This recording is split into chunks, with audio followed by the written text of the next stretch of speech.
Assalamualaikum warahmatullahi wabarakatuh. Waalaikumsalam warahmatullahi wabarakatuh. Bagaimana kabar kalian anak-anak sekalian hari ini? Alhamdulillah luar biasa. Allahu Akbar. Ya, alhamdulillah, mudah-mudahan Allah Subhanahu wa taala memberikan kesehatan untuk kita semua dan kita bisa fokus dalam mengikuti kegiatan pembelajaran tentunya pada pembelajaran hari ini, yaitu untuk pembelajaran pendidikan agama Islam dan budi pekerti. Nah, sebelum kita memasuki kegiatan pembelajaran, alangkah baiknya kita untuk berdoa. Silakan untuk ketua kelas dipimpin untuk berdoa terlebih dahulu. Duduk dia. Alangkah baiknya sebelum kita mulai pembelajaran, mari kita berdoa dulu. Berdoa mulai.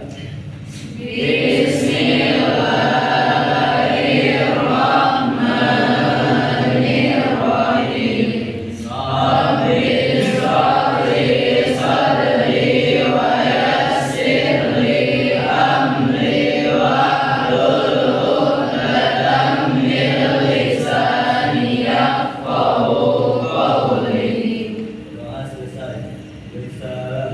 Assalamualaikum warahmatullahi wabarakatuh. Waalaikumsalam warahmatullahi wabarakatuh. Alhamdulillah, Bapak ucapkan terima kasih kepada ketua kelas yang sudah memimpin doa dengan harapan mudah-mudahan kita diberikan keterbukaan dalam mendapatkan ilmu yang bermanfaat. Untuk selanjutnya, Bapak absen terlebih dahulu untuk siapa yang hadir pada kesempatan pagi hari ini. Yang disebutkan, tolong sebutkan hadir untuk laki-laki, untuk perempuan hadiroh. Ajita, Abdul Rahman, Alida, Aisyah Naila, Cepi, Cynthia, Dede, Linda, Nuratul Aisyah, Erlina, Irfan Kurniawan, Irfan Tajir, Lulu, Muhammad Fabi, Muhammad Fakir, Ridwan, Naswa, Naufal, Lutfiansyah, Ragil, Rofiq, Salman, Siti Nabila, Siti Nurmala, Siti Salwa, Tiara, Usep, Widya, Yunisa, Novianti, Devia. Ya, alhamdulillah, ada beberapa orang yang sudah masuk kelas karena sakit. Mudah-mudahan Allah berikan kesehatan dan bisa seperti biasa beraktivitas dalam kegiatan pembelajaran. Anak-anak sekalian yang Bapak banggakan, alhamdulillah kita diberikan umur panjang, diberikan kesehatan, bisa kembali melaksanakan kegiatan pembelajaran. Tapi sebelum kita masuk lebih lanjut untuk materi pembelajaran hari ini, alangkah lebih baiknya kita bahas atau ulang kembali materi pembelajaran pada pertemuan sebelumnya ataupun bahasan bab sebelumnya. Kemarin anak-anak, materi yang kita bahas itu tentang apa? Nah, Bapak ingatkan kembali evaluasi untuk persepsi ataupun pengaitan terhadap materi yang sudah disampaikan minggu yang lalu. Pertanyaan pertama, Bapak sampaikan apa sajakah hak seorang muslim yang harus dilakukan apabila ada satu orang yang meninggal. Silakan, ada yang bisa menjawab? Ya, silakan. Kewajiban kita terhadap jenazah ada 4. Yang pertama memandikan, yang kedua mengkafani, yang ketiga mensolatkan, dan yang terakhir yang keempat yaitu menguburkan. Ya, berikan tepuk tangan untuk Dede. Jadi Bapak kaji ulang bahwa kalau ada yang meninggal di daerah kalian itu jangan dibiarkan, ya, maka harus diurus ataupun dipelihara melalui 4 hal. Yang pertama dimandikan, kemudian dikafani, disolatkan dan dikuburkan. Untuk yang selanjutnya dalam kaitan tentang mengkafani jenazah. Untuk pertanyaannya, apakah ada perbedaan untuk mengkafani jenazah laki-laki dan perempuan? Siapa yang mau menjawab? Ya, silakan, Nopi.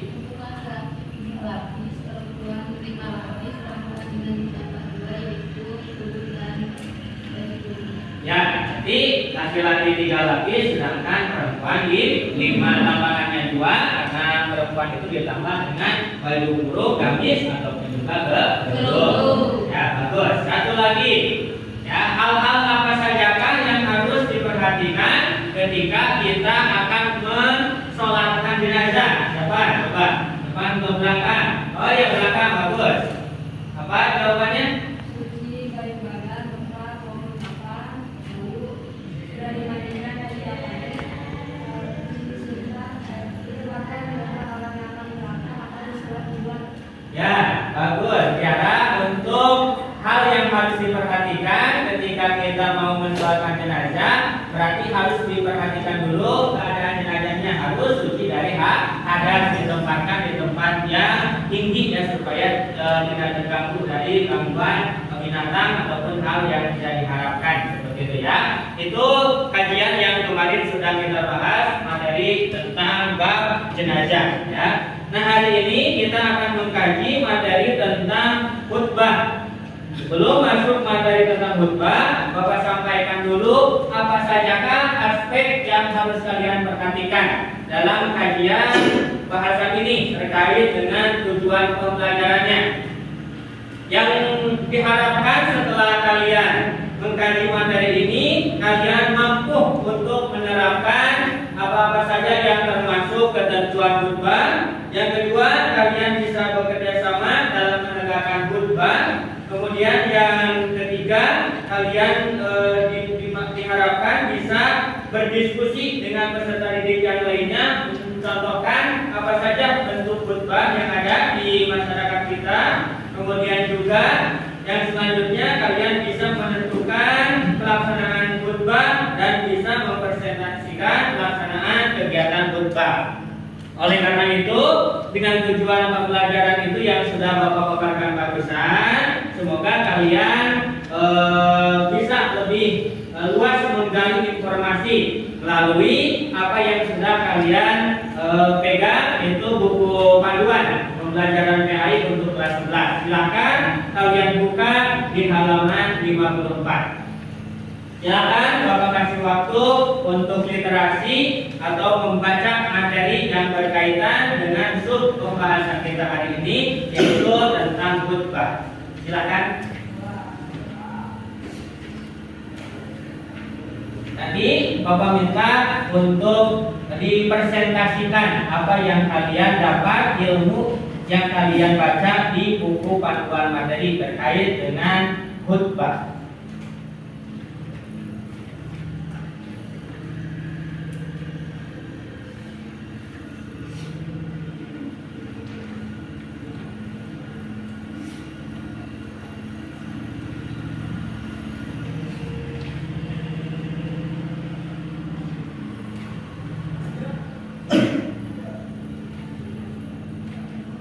Ya, waktunya cukup untuk literasi atau memahami materi yang dibahas pada kesempatan hari ini. Coba Bapak minta beberapa orang untuk mempresentasikan apa yang kalian temukan, ilmu apa yang kalian dapatkan setelah kalian membaca materi yang sudah dipaparkan. Siapa yang pertama? Saya Pak. Ya, di mana Rofik? Jadi kesimpulannya khutbah bermakna memberi nasihat dalam kegiatan ibadah seperti salat Jumat, Idul Fitri, Idul Adha, Istisqa, Khusuf. Misalnya khutbah Jumat untuk salat Jumat, khutbah nikah untuk kesunahan akad nikah. Khutbah diawali dengan hamdalah, salawat, wasiat takwa dan diakhiri dengan doa. Ya, bagus. Dari apa yang sudah dipaparkan oleh Rofi, menggambarkan bahwa Rofi menjelaskan tentang pengertian dari khutbah itu sendiri. Yang pada dasarnya khutbah merupakan langkah ya untuk menyeru ataupun mengajak manusia kepada jalan yang benar. Ini tadi ada beberapa contoh khutbah. Apa saja tadi khutbahnya dalam melaksanakan apa saja? Yang pertama tadi sholat Jumat. Kemudian ada apa lagi? Khutbah Idul Fitri. Kemudian khutbah Idul Adha. Kemudian sholat Istisqa, yaitu meminta hujan. Kan ketika pergi melaksanakan ibadah haji itu ada khutbah di wukuf dan Dan juga kalau di kita ada juga dalam khutbah nikah. Itu bagus, Profi. Selanjutnya siswa yang lain barangkali silakan Cynthia, apa yang Cynthia dapatkan dari pemaparan materi? Dari materi yang sudah saya baca, ada 4 hal yang harus diperhatikan oleh seorang khatib. Yang pertama, seorang khatib harus memahami akidah yang benar. Yang kedua, seorang khatib juga harus memahami fikih. Yang ketiga, seorang khatib harus memperhatikan keadaan masyarakat. Dan yang terakhir, seorang khatib sepatutnya juga seorang yang soleh. Ya, bagus. Jadi ketika kita ingin menjadi seorang khatib, kita juga harus bisa memenuhi kriteria ketentuan seorang khatib. Jadi tidak hanya sebatas kemauan saja, tetapi ada hal-hal yang perlu kita miliki, khususnya penguasaan dalam bidang ilmu agama. Ya, bagus ya. Ada lagi informasi terkait dengan materi yang disampaikan yang ingin menjabarkan, silakan. Ya. Setelah saya membaca materi ini, saya mengetahui rukun ibadah. 1. Membaca hamdalah, 2. Membaca syahadat, 3. Membaca sholawat, 4. Berwasiat takwa, 5. Membaca ayat Al-Quran pada salah satu khutbah, 6. Berdoa pada khutbah yang kedua. Ya, bisa ditarik kesimpulan bahwa dalam pelaksanaan khutbah itu harus ada rukun. Ya, laki-laki terutama yang sering melaksanakan ibadah sholat Jumat, ya, bahwa rukun itu harus dilakukan. Apabila rukun tersebut tertinggal atau tidak dilakukan, maka khutbah itu tidak sah. Ya, seperti itu. Ya, terima kasih yang sudah menjabarkan materi yang sudah dipaparkan dalam modul terkait dengan materi tentang khutbah. Nah, untuk sesi selanjutnya silakan kalian baca kembali dan barangkali ya ada permasalahan yang terjadi di dalam kehidupan sehari-hari ataupun juga di masyarakat luas terkait dengan pelaksanaan ibadah khutbah. Silakan kalian bisa saling berdiskusi dengan teman di pinggir kalian, silakan. Terkait dengan materi khutbah, dibaca dan berdiskusi.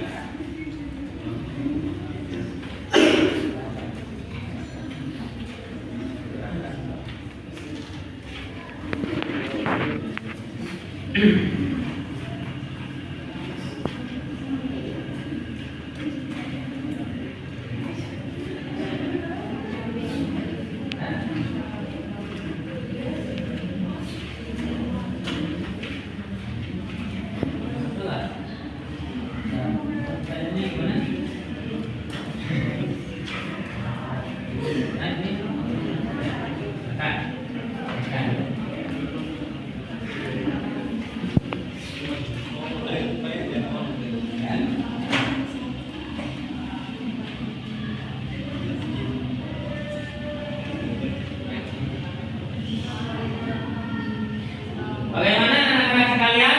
Kira-kira ada masalah yang terjadi di kehidupan nyata terkait dengan khutbah ya yang ada di buku paparan? Silakan, ada yang mau bertanya? Silakan acungkan tangannya. Silakan, bagaimana? Bagaimana hukumnya jika salah satu rukun khutbah tidak terpenuhi? Ya, pertanyaan yang bagus.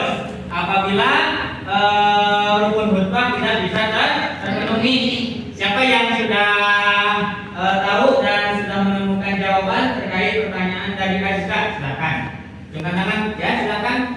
Ketika tidak melaksanakan salah satu syarat atau rukun khutbah, seperti ia berhadas di tengah khutbah, lupa atau ketika membaca salah satu rukun khutbah, maka khutbahnya sah dan wajib diulangi. Ya, itu ya Azka, bahwa menurut teman Azka bahwa yang tidak melakukan saat khutbah itu harus diulang kembali, ya seperti itu. Makanya kita harus teliti dalam pelaksanaan kegiatan khutbah.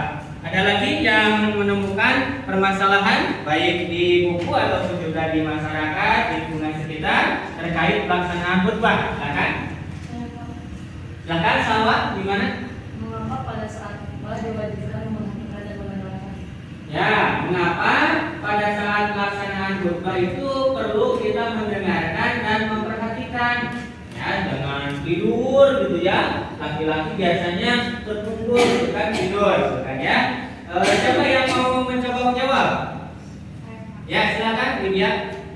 Karena khutbah Jumat itu setara dengan 2 rakaat, jadi jika lalai dari mengerjakannya, maka seakan kita lalai dari 2 rakaat salat kita. Imam Syafi'i berpendapat mendengarkan khutbah itu hukumnya sunnah bukan wajib. Ya, jadi kalau kita lihat, Bapak tanya, ada berapa rakaat sholat duhur? 4 rakaat. Maka ketika waktu Jumat itu ditegakkan 2 rakaatnya itu sholat Jumat dan 2 rakaatnya itu ketika dalam pelaksanaan apa Bud? Nah, hal-hal yang perlu dihindari oleh kita, pertama jangan bercanda, kemudian jangan tertidur secara lelap, itu kan itu yang bisa mengurangi pahala melaksanakan ibadah sholat Jumat ataupun juga dalam mendengarkan wasiat dari apa yang dipaparkan oleh khatib.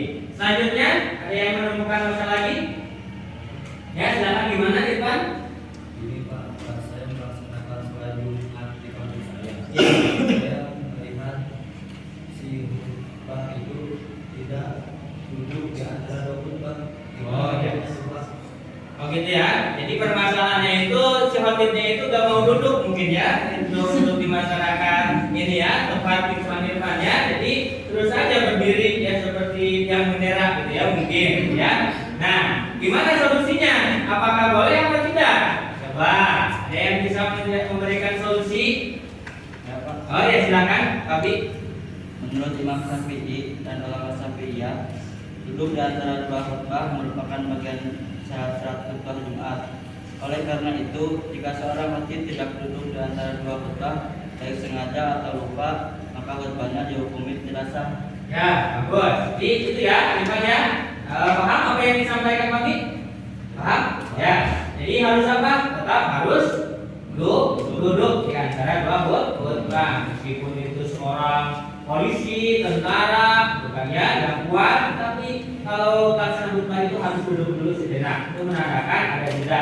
Dan pada saat itu adalah merupakan waktu ijabah kita berdoa, ya. Jika khatib duduk ya di antara 2 khutbah itu adalah salah satu waktu ijabah dalam kita berdoa. Nah, biasanya doa yang dibacakan itu yaitu yang pernah dulu Bapak sampaikan itu apa? Allahumma gimana? Allahumma ij'al akhira kalamina inda intihai ajatina qaula la ilaha illallah Muhammadur Rasulullah. Ya Allah, kami memohon kepadamu ketika kami menghembuskan napas ya terakhir ya menuju panggilanmu, maka kami ucapkan lafaz la ilaha illallah seperti itu, karena itu menjadi salah satu bukti yang akhiri ya hayatnya dengan la ilaha illallah itu adalah calon penghuni surga. Ya Bapak, bukan satu pertanyaan lagi coba yang barangkali masih ada terkait dengan permasalahan khutbah dalam kehidupan sehari-hari. Ada tidak? Ya silakan Alfa. Di daerah saya ada laki-laki dewasa yang gak paham agama dan anak kecil yang paham agama. Mana yang boleh dijadikan khutbah? Ya, jadi ada 2 orang katanya ya menurut Alfa itu. Yang pertama laki-laki yang apa? Yang dewasa tetapi tidak paham agama. Yang kedua ada anak kecil yang paham agama. Kira-kira menurut kalian mana yang pantas menjadi seorang khatib? Apakah anak yang apa? Orang dewasa ataupun anak kecil? Silakan. Ya, gimana Bro? Menurut saya lebih pantas orang dewasa karena dari usianya itu boleh jadi khatib. Ya itu kata Abdur apa? Menurut Abdur itu apa yang dipilih? Yang dewasa apa anak kecil? Orang dewasa karena katanya sudah tercantum dalam apa namanya? Dalam syarat-syarat seorang khatib harus balik seperti itu. Itu menurut Abdur. Ada yang menyangka barangkali? Pak, menurut saya anak kecil yang memiliki ilmu yang lantas dibandingkan orang dewasa yang tidak paham ilmu agama. Jadi menurut Ustaz itu lebih pas itu yang lebih paham agama ya meskipun kecil ya dibandingkan orang dewasa yang yang tidak paham agama. Nah, ini menjadi permasalahan ya, yang kita harus pecahkan. Solusinya seperti apa? Apakah yang dipilih itu adalah anak kecil yang memang paham ilmu agama, ataupun yang kedua adalah orang yang dewasa tetapi tidak paham ilmu agama? Ya, kira-kira ada yang mau menengahi terhadap masalah yang terjadi? Saya Pak, Ya, gimana? menurut saya daripada dua orang tersebut lebih baik mengundang orang dari luar yang lebih paham agama dan bisa memenuhi ketentuan menjadi seorang hakim. Ya, itu apa jawabannya? Bagus, kasih tepuk tangan. Jadi bisa ditarik kesimpulan, apabila kalian menemukan di satu tempat ataupun di satu daerah ada dua ya kriteria yang menjadi motif itu tadi, anak kecil paham meskipun paham ilmu agama, kemudian ada anak orang dewasa tetapi tidak paham ilmu agama, maka yang harus dipilih adalah bukan dua-duanya, tetapi kita bisa mengundang dari daerah lain seorang motif yang memenuhi kriteria dalam melaksanakan ketentuan syarat yaitu menjadi seorang motif, yaitu untuk permasalahan yang terjadi di kalangan masyarakat. Ada lagi tidak? Cukup? Ya, alhamdulillah ya. Pembelajaran melalui forum literasi kemudian berdiskusi, kita bisa saling bertukar pemikiran ataupun pendapat.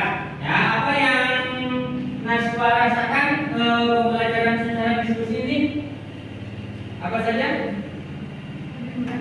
Ya, salah satunya bisa lebih mudah dipahami dan dimengerti. Alhamdulillah. Untuk terakhir, silakan Bapak minta satu orang untuk menyimpulkan apa yang sudah kita pelajari hari ini. Silakan. Ada siapa? Ya, silakan. Jadi demikian kesimpulannya adalah khutbah bermakna memberikan nasihat seperti kegiatan ibadah, sholat, wudhu, dan nikah. Contohnya seperti sholat Jumat, sholat Idul Fitri, Idul Adha, Istisqa, dan khusyuk. Misalnya khutbah Jumat untuk sholat Jumat, khutbah nikah untuk kesunahan akad nikah. Khutbah diawali dengan hamdalah, sholawat, wasiat, takwa, dan doa. Ya, terima kasih saudara-saudari Widya yang sudah memaparkan kesimpulan dari luasnya materi yang disampaikan hari ini yang berkenaan tentang pelaksanaan khutbah, khususnya dalam pelaksanaan khutbah Jumat yang dalam arti menyeru mengajak manusia pada jalan yang benar. Untuk laki-laki, mudah-mudahan kalian di antara kalian itu sudah ada yang mampu melaksanakan khutbah Jumat dan minimalnya kalian bisa mengajak diri sendiri pada hal kebaikan. Nah, untuk selanjutnya silakan sebagai bahan evaluasi buka lembar kerja peserta didik atau LKPD yang sudah Bapak kalikan. Silakan dilihat. Itu ada sedikit evaluasi ataupun latihan terkait materi yang sudah disampaikan. Dimohon itu untuk dikerjakan, ya, dikerjakan, dan untuk jawabannya kalian bisa nanti ya langsung akan ke Bapak jawaban dari LKPD yang sudah diberikan, dan Bapak tunggu. Sekarang hari Senin, Bapak tunggu sampai deadline-nya hari Rabu, ya. Sampai hari apa? Sampai hari Rabu. Bapak tunggu sampai pukul 9 malam. Mudah-mudahan kalian bisa mengerjakan seoptimal mungkin materi yang sudah disampaikan melalui evaluasi di LKPD. Nah, anak-anak sekalian, alhamdulillah materi khutbah telah selesai kita pelajari hari ini. Untuk pembelajaran kedepannya, agenda untuk materi yang akan disampaikan ada dua lagi terkait materi tentang menyeru manusia itu kepada jalan yang benar, saling menasihati. Di antaranya untuk kedepannya itu ada materi tabligh dan dakwah. Ada apa saja?